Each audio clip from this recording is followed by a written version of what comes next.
अरे पढ़ लियो सारा लोग, पढ़ाई कर दे बेड़ा पार, जमानो सुधरेगो। तो बेटा और आज आप पढ़सा कि रिवीजन क्लास अपनी चल रही है, तो रिवीजन क्लास में अपनी तैयारी मजबूत होनी चाहिए, तैयारी मजबूत होनी चाहिए। तो आज कौन सा टॉपिक का बारे में हम पढ़सा बिन ध्यान से देखो टॉपिक रे लो अपनों कौन सो दामन सोडा। बढ़िया प्रश्न आवे एग्जाम में कि दामन सोडो कहीं वह, इको रासायनिक नाम कहीं वह, रासायनिक सूत्र कहीं वह। तो ई टॉपिक ना थे याद कर लीजिए ढंग से। देखिए दामन सोडो कहीं वह कि कपड़े धोने का सोडा, मतलब धावन का मतलब दो बाड़ो, कपड़ा दो बाड़ो जो सोडो है कि बिना दामन सोडो को बोली, कौन सो सोडो बोली, दामन सोडो बोली। और दामन सोडा को रासायनिक नाम कहीं है सोडियम कार्बोनेट। दामन सोडा को रासायनिक नाम कहीं है भाई सोडियम कार्बोनेट रासायनिक नाम है। अब थाने पूछे भाई रासायनिक नाम तो याद होगो सोडियम कार्बोनेट की को दामन सोडो, यानी कि कपड़ा धोबा को सोडो या धोबा को सोडो, जिन कहीं की दामन सोडो। रासायनिक नाम कहीं सोडियम कार्बोनेट, रासायनिक नाम कहीं वह कप दामन सोडा को सोडियम कार्बोनेट है। बात समझ में आ गई। अब इको सूत्र कहीं वह Na2CO3 व 10H2O, Na2CO3 डॉट 10H2O ओ है दामन सोडा को सूत्र। बात समझ में आई को नहीं। अब देखो इकी बनावा की विधि कहीं है, पूछ ले भाई एग्जाम में इसकी बनाने की विधि लिखिए।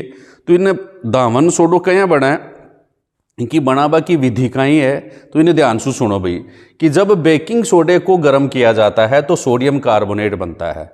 बेकिंग सोडो है कि बिन जब आप गर्म करा तो कहीं बना है सोडियम कार्बोनेट बना है।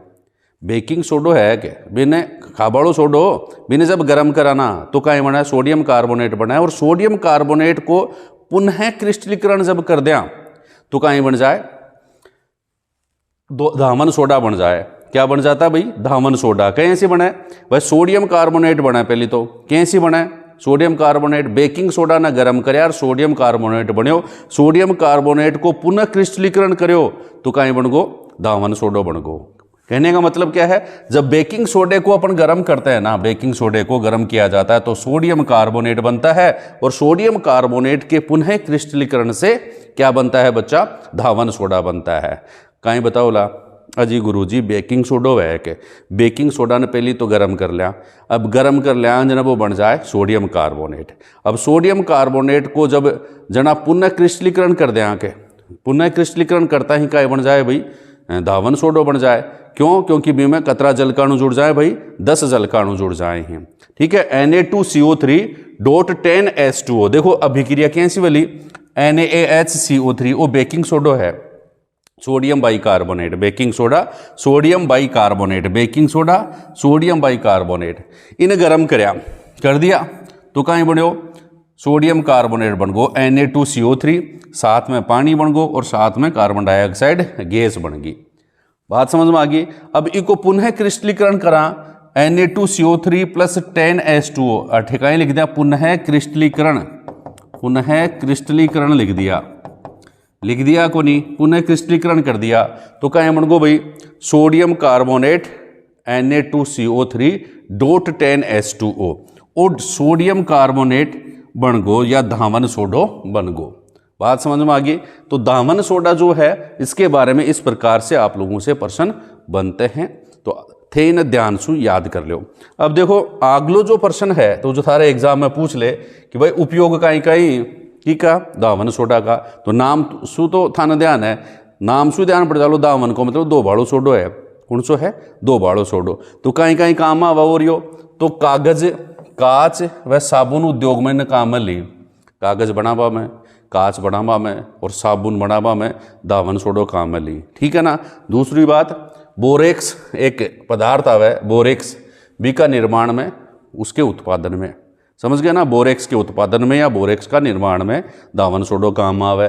फिर घरों की साफ सफाई में भाई दामन सोडा दोनों है तो साफ सफाई कर सको हो, तो घरों की साफ सफाई में भी दामन सोडो काम में ली। बात समझ में आई को नहीं। फिर जल की स्थायी कठोरता दूर करने में कई पानियान को है जिसमें जाग होने आवे, साबुन में साबुन से रगड़ो चाहे कतो रगड़ो में जाग आवा को नहीं। ठीक है। भी तो बी ने जागा बोलो बढ़ावा तभी हम कहीं करें वो दामन ओ सोडो मिला दो भी भाई वो जल की जो कठोरता है ना बा झाग जूग ना बा की बात दूर हो जासी।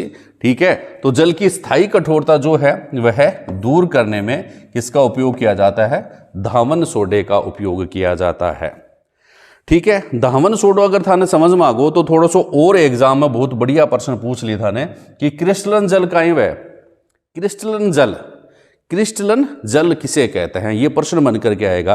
तो थाने लिखनू कैसी है पहले तो यहाँ देखो लिखना तो आपको पता है कि हिंदी में ही है, लेकिन समझ लेते हैं राजस्थानी में भी। पहले तो हिंदी में बताता हूँ फिर राजस्थानी में चर्चा करेंगे। किसी लवण के इकाई सूत्र में उपस्थित जल के अणुओं की निश्चित संख्या को क्रिस्टलन जल कहते हैं। कोई भी लवण है कि कोई भी लूण कोई भी लवण है बी को एक सूत्र है, बी सूत्र में जल का अणु की संख्या एकदम फिक्स रहे कि यहाँ को नहीं कि भाई एक में 7 होगा तो बी कोई दूसरो सूत्र होलो बी में 20 हो जाएगा, नहीं, एक सूत्र में 7 जल का अणु तो बे 7 ही रहेगा एक सूत्र में। ठीक है, एक अणु जुड़ गो तो एक अणु को सूत्र बना इकाई सूत्र में। कोई भी लवण है बी का इकाई सूत्र में जल का अणु फिक्स में निश्चित में बा जल का अणुओं की जो संख्या है कि बी ने काई की क्रिस्टलन जल की काई की भाई क्रिस्टलन जल की मतलब समझ गा कोनी कि जल के लवण के कोई भी लवण वह किसी लवण के इकाई सूत्र में उपस्थित जल के अणुओं की निश्चित संख्या को क्या कहते हैं बच्चा? क्रिस्टलन जल कहते हैं। ठीक है, अब यहाँ उदाहरण देखो थे कि कॉपर सल्फेट जो है उसको नीला थोथा भी कहते हैं, ये नीले रंग में लिख रखा है मैंने कॉपर सल्फेट। इसका सूत्र क्या होता है? इकाई सूत्र। ये लवण है या लवण है, ये भी कॉपर सल्फेट लवण है।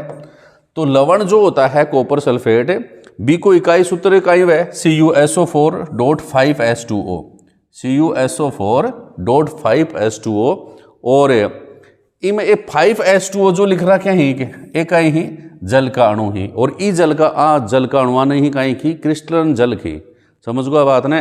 फिर दूसरों कहीं है फेरस सल्फेट को सूत्र देखो थे, फेरस सल्फेट को सूत्र वह FeSO4.7H2O।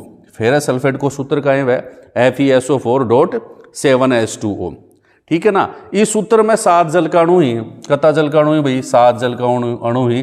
तो फेरस सल्फेट के जो फेरस सल्फेट में कितने क्रिस्टलन जल के अणु पाए जाते हैं? तो आप बताएंगे 7।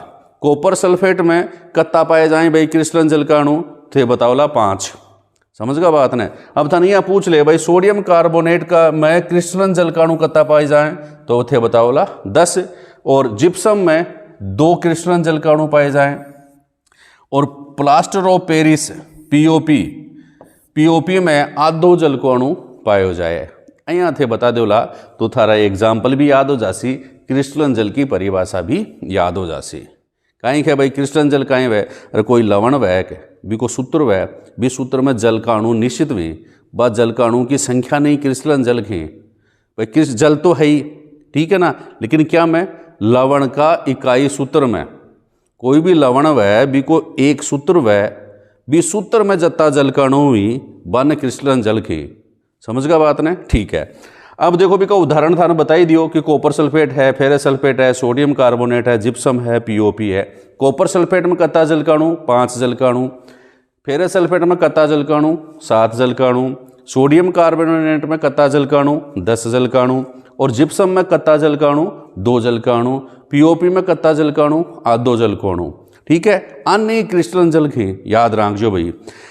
अब आप लोगों से और प्रश्न पूछ ले भाई, क्या प्रश्न बन के आ जाए एग्जाम में कि प्लास्टर ऑफ पेरिस पीओपी, कोई घरा में पीओपी लगा हुआ है, कोई सजावट का खिलौना बना हुआ है पीओपी से उपयोग पूछ ली भाई, पीओपी का उपयोग भी बताओ। अरे भाई एक तो आढ़ न जोड़बा आडू टूट जा ना प्लास्टर लग घुमाता डोलनी भैया आता क्या। ठीक है, पीओपी एक पीओपी लगा दी घरा ने सजावट है, फिर सजावट का सामान भी बना ली, कोई खिलौना बना ली, तो कई काम आवे। मतलब मुख्य तो अड्डा न जोड़वा में काम आवे। या मान लो कोई मोटरसाइकिल फिसल गई या कोई एक्सीडेंट होगा तो पाँव टूट गया तो बाने पीओपी लगा दी का प्लास्टर सू जोड़ दे। अब वह कहीं पीओपी को पूरा नाम तो थाने याद हो गोलो कि प्लास्टर ऑफ पेरिस क्या को नाम है? पीओपी को नाम है। बना क्या से? तो जिप्सम सू बना है। क्या सू? जिप्सम सू। समझा को नहीं कि प्लास्टर ऑफ पेरिस जो है ना, प्लास्टर जो है ना, जो लागियो एकदम दौड़ो दौड़ो सो टांगा के राथा के, या फिर जो पीओपी आपा कर दें मकाना में, तो वो एकदम वो दौड़ो दौड़ो सो लागियो ना, उपरांत छत माड़ा यार, फिर खिलौना भी वाका बनी ही, तो बिन वो बना है जिप्सम सू बना है। क्या सू बना है? जिप्सम सू। और जिप्सम को जो रासायनिक सूत्र वह है, वो रासायनिक नाम देख लो पहले जिप्सम को, कैल्शियम सल्फेट। जिप्सम को रासायनिक नाम का है वह कैल्शियम सल्फेट। वह कैल्शियम सल्फेट में कितना जलकाणु पाए जाएं? 2 जलकाणु पाए जाएं। थाने बतायो अभी थोड़ी देर पहले, कैल्शियम सल्फेट में 2 जलकाणु पाए जाएं। ठीक है, तो जिप्सम और कैल्शियम सल्फेट एक ही बात है। जिप्सम सामान्य नाम है और कैल्शियम सल्फेट जो है उसका रासायनिक नाम है। तो कैल्शियम सल्फेट को सूत्र का ही वह CaSO4.2H2O, CaSO4.2H2O, वो क्या को सूत्र है? जिप्सम को। नाम का ही है कैल्शियम सल्फेट, सूत्र का ही वो CaSO4.2H2O। कैसे बना है? जिप्सम ना आप गर्म करा, यहाँ बहुत तेज तापमान नहीं को टेम्परेचर फिक्स रखना पड़े। कतो टेम्परेचर रखना पड़े? 373 केल्विन ताप, 373 केल्विन ताप। तो टेम्परेचर फिक्स रखना पड़े, कतो केल्विन? 373 केल्विन। तो ये जिप्सम ने जब 373 केल्विन ताप पर गर्म करा ना, तो ई मासू 2 जलकाणु जो कहीं के बामासू 1.5 जलकाणु तो निकल जाए। ठीक है, और आधो जलकाणु बच जाए। 1.5 जलकोणु तो निकल जाए और आधो जलकोणु बच जाए। तो जब आधो जलकोणु बच जाए, जना ही गर्म करबो बिन बंद कर दो भाई। ठीक है, अतरो टेम्परेचर हो जाए, जना ही बिन गर्म करबो बंद कर दिया, तो वो किमें बदल जाए लो? जिप्सम प्लास्टर ऑफ पेरिस में बदल जाए लो। समझ गए बात को? मतलब जिप्सम शू बनाए? जिप्सम ने कतरा टेम्परेचर पर गर्म करा? 373 केल्विन टेम्परेचर पर ताप पर बिन गर्म करया, तो 1.5 जलकोणु तो निकल जाए और आधो रह जाए, और वो क्या जिप्सम क्या में बदल जाए? प्लास्टर ऑफ पेरिस में बदल जाए। तो डेफिनेशन कैसे लिखोला थे, परिभाषा कैसे लिखोला कि जब जिप्सम को 373 केल्विन ताप पर गर्म किया जाता है, तो जिप्सम से 1.5 जलकाणु, 1 से ही 1/2 जलकाणु तो वाष्प बनकर के उड़ जाता है एवं कैल्शियम सल्फेट का अर्धहाइड्रेट प्राप्त होता है।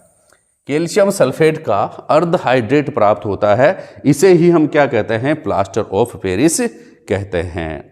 ठीक है, अगर एक उपयोग था न ध्यान ही कि एक तो कहीं भाई हड्डियों को, टूटी हुई हड्डियों को जोड़ने में जी जुड़ेड़ी ही बंद तो कहीं जोड़ छो। ठीक है, दूसरी बात घरों की सजावट में, पीओपी लगाने में। ठीक है, किसी कोई चीज़ अपन बनाए तो उसका खाका या ढांचा बनाने में, खिलौने आदि बनाने में, तो बहुत सारे इसके उपयोग होते हैं। तो आपको समझ में आई होगी क्लास अपनी भाषा में। तो क्लास ने शेयर ज़रूर करें और पढ़ो ज़रूर, आगे बढ़ो ज़रूर, क्योंकि पढ़ना ज़रूरी है। पढ़भासु ही सब कुछ हुआ है। समझ गया बात ने? तो पढ़ना जो है ना, वह सब कुछ, जीवन साथी जो है वह पढ़ाई है। इसके से बड़ा कोई आपका साथी नहीं है। आप पढ़ें और आगे बढ़ें। धन्यवाद। राम राम साहब।